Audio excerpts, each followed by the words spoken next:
All right, welcome to our presentation on physical activity in the geriatric community. I'm Tom Now. I'm Jade Baggio. I'm Valerie Thorpe. So we're going to look at the importance of physical activity and why it matters. So 31 million or 28% of older individuals ages 50 and up are physically inactive.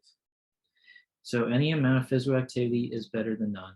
When looking at the benefits of physical activity, this includes slowing, preventing, or managing chronic diseases. This includes 4 and 5 of the most chronic diseases.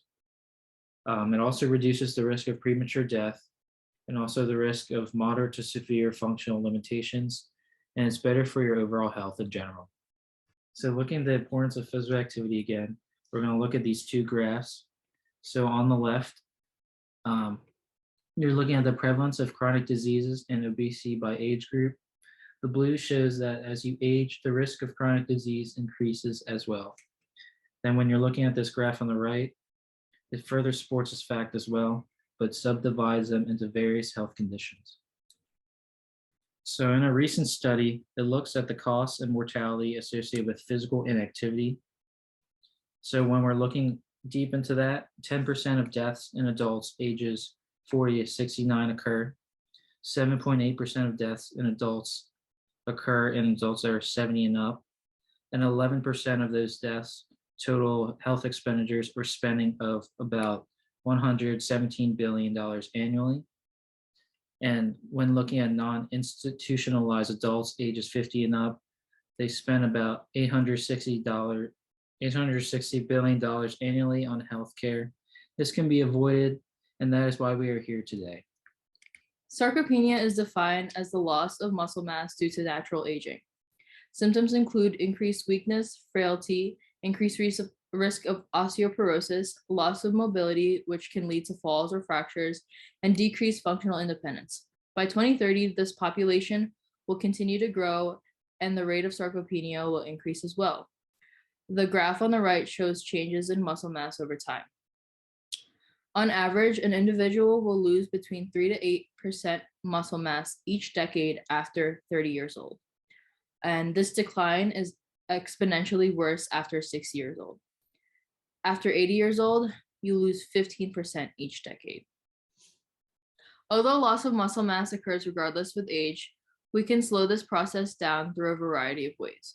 Being active allows the body to maintain muscle through aerobic exercise and resistance training. Most effective programs include both types of these training. Eating a well-balanced diet. So as we age, people tend to eat less carbs, proteins, and less food in general. So we should try to consume about 20 to 30 grams of protein each meal.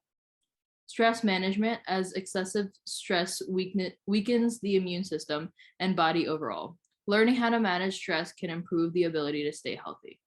Okay, so because of COVID-19, we have had less opportunities to be physically active.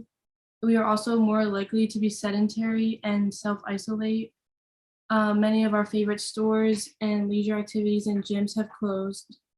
This affects our physical, social, and mental health. So what can we do about this? We can take breaks from sitting for a long period of time. So when we're working from home or relaxing on the couch or watching TV, it would be beneficial to stand up every once in a while and walk around the house or outside to mitigate some of these effects. Working out at home, so simple physical activities, just like walking around the house, like I mentioned, or marching in place, doing chores. They don't have to be complex exercises. And then, if possible, taking a walk outside around the block. So our goal today is to educate and provide access to resources to help you become more physically active. And this will hopefully in turn promote improved independence with activities of daily living, mobility, and overall function, and hopefully save some money. So we want to encourage you to make your own goals as well. So short-term and long-term goals. For example, a short-term goal could be, I would like to be able to go up and down the stairs without feeling short of breath in 1 to 2 weeks.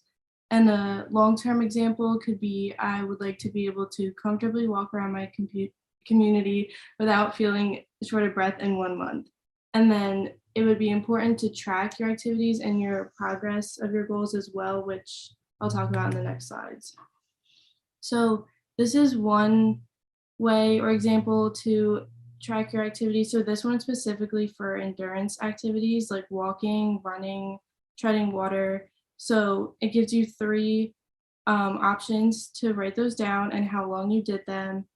If you look at the top, there's tips. So being active for 30 minutes with a moderate intensity endurance activity for most of the days or every day of the week would be ideal.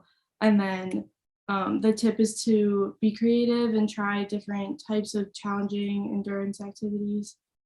And then the next one is for strength exercises. So it has upper body and lower body strengthening exercises. It encourages you to do them at least 2 days a week for 30 minutes each session, and to make sure you aren't working out the same muscle group for any of the 2 days in a row. And then it would also be helpful to note the number of repetitions you do for the exercise and if you use any weight. And then this last one is for flexibility. So again, it has upper and lower body areas. So this is for stretching, if you did any stretching any days of the week and what you did it for. So some specific ways to become more physically active.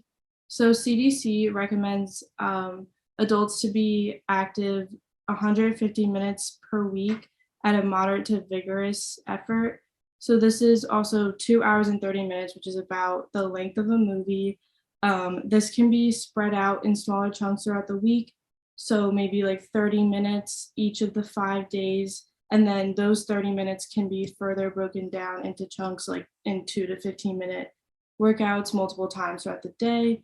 And then you can be active with friends and family on a regular basis, increasing walking to more local places. So when you're running errands or going to places in your daily routine, instead of relying on motor vehicle transportation, you could walk to them if that's possible. And if you are driving, you could park further away from the place to get more steps in. And then taking the stairs instead of like an elevator, if that is possible, that would be helpful. Attending a recreational program and supporting and participating in local planning efforts that encourage safe and convenient spaces to be active. So some more ways to be physically active is taking advantage of free exercise classes, which we will get into later, hiking or walking in the park, community-sponsored fun runs or walks, small walking groups, yard work like raking, digging, planting, dancing, riding a bike, spring cleaning, and other chores, swimming, water aerobics, yoga, and hydrate. So don't forget to drink water or juice after you do these activities. And then during any of these exercises, you should also be focusing on your breathing, making sure you're taking long breaths in and out. So the older we get, the easier bone and muscle mass is to lose. This is because as we get older, activity and movement tend to decrease. The less we are moving and on our feet, the more bone mass and muscle mass we lose. This means that we have to keep moving and being active in order to stay healthy and independent in our everyday lives.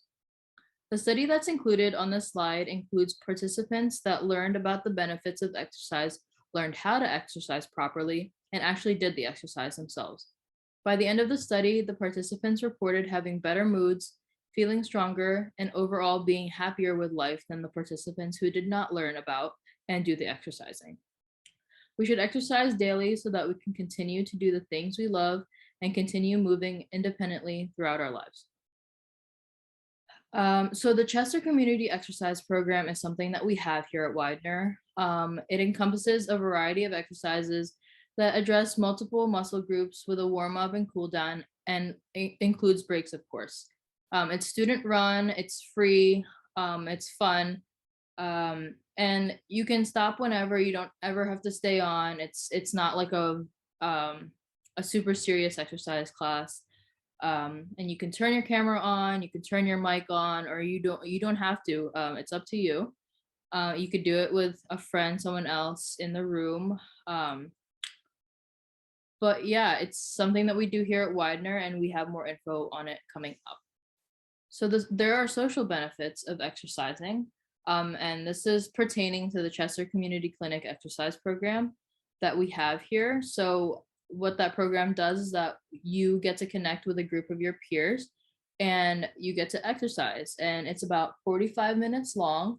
You get breaks, you get a cool down, you get a warm up, and all of that. And these individuals are of your age group. So this study on this slide is by Beauchamp et al. And it explains the benefits of exercising in a group of peers.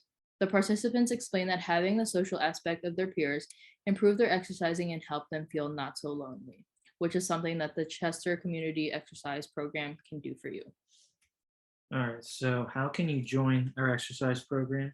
So first, you're going to want to send an email to admin@chestercommunityclinic.com, just showing your interest in providing an introduction and who you are. So then some things to consider before participating.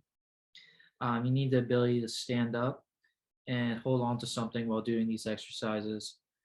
You would want enough space, so about an arm's length of open space to do these exercises. You need good internet access in the device, whether it be a laptop or a phone or an iPad. We also run some practice sessions so then you can get more comfortable with what will be going on during our sessions and have a goal in mind, whether that be to just complete the workout or being able to just be introduced to some new exercises and be able to complete them. And then we also do have some awards at the end. So looking at the tutorial to access this program virtually. So first, you're going to want to download the Zoom app on your device. If you are using a phone, you can download the Zoom app through the App Store, or if you're using a laptop, we will be showing a short walkthrough video on how to download it. So once you receive the link from our student leader, you can access the class link sent to your email from your device. So now we'll be showing the tutorial video. Welcome to this tutorial. How to download and install Zoom. When you want to do an online meeting, then Zoom can help you. It is an easy to use web-based tool. Let's see how we can download and install Zoom on our desktop.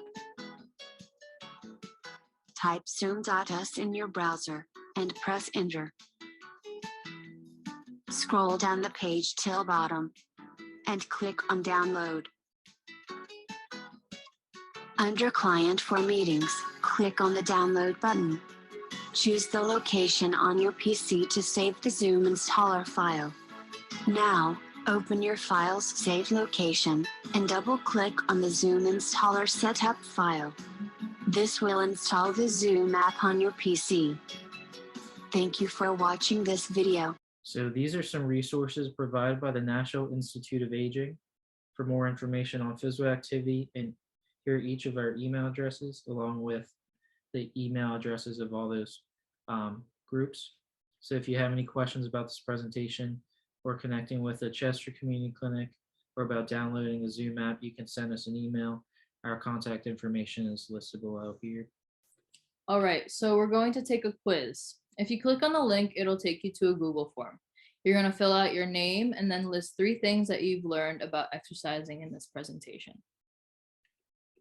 So this is what it'll look like. So you'll fill out your first and last name here, and then list at least 3 ways that we discussed on how you can be more physically active.